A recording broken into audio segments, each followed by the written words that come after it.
بانک وارینی تامات شکراب زیبیرا روی خانه‌ای بود همش پدوال لوی دموندگی منه. با گذشت تقریباً یک ماه از سیلخیزی شدید در نویه رودکی، زمیره محمدعلی و 43 ساله و 8 عضو خانواده‌اش هنوز هم شب را در منزل خویش و تبار روز می‌کنند.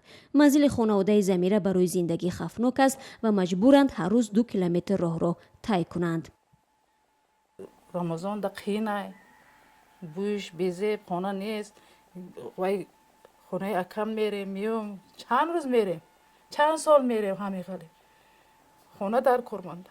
در برابر 1146 خانواده از سیلخیزی زیان رسیده، مقامات حکومت به خانواده زمیره محمدعلی و نیز کمک پولی و مالی رسانده است، اما برای ادامه زندگی خانواده زمیره باید منزلی نو بنیاد کند.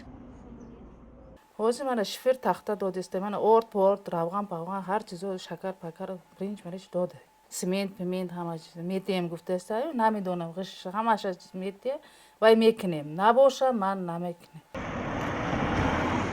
توشپولات قادیروف ساکن دیگری سیلزده نویه رودکی تا هنوز پایبند پاک کردن منزل زیستش از لایقه و خاک است. منزل زیستش پورا خراب شده است و شب را اکثر وقت در بیرون روی حولی روز میکند. رمضان ده همین لایه را برآورده خاک زمین خاک درخت‌ها را همش خاک کشید خیلی خاک که نمیدونم شورای چه همه درخت‌ها میوه همش خاک کشید برآورده پرتاب کشید. های مشکل میشه نغز خلماس زنده با میشه و آینده بدتر نشود سازه رحمت دولت یادار کشید. زیاده قنبر و از شمار خانواده‌های سرفرزند در نویه رودکی است که سیلخیزی مهمه منزلش را پورا خراب کرده است. برای بنیاد منزل نو در برابر مقامات حکومت از فرزندان مهاجرش امید دارد که در روسیه کار میکنند.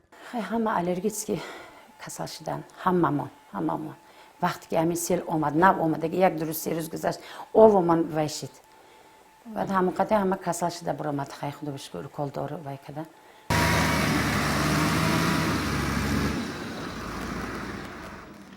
نیروها و تکنیکای کمیته حالتهای فوق‌العاده و مدافع گراژدانی تاجیکستان شروع از روزهای اولی سیل تا هنوز منزل ساکنان را از لایقه و خواب پاک کرده ایستادند، اما ساکنان میگویند برای برگشتن به زندگی معمولی آنها مخصوصا در تامین محصولات ساختمان و قوه ساختمانی به کمک نیاز دارند.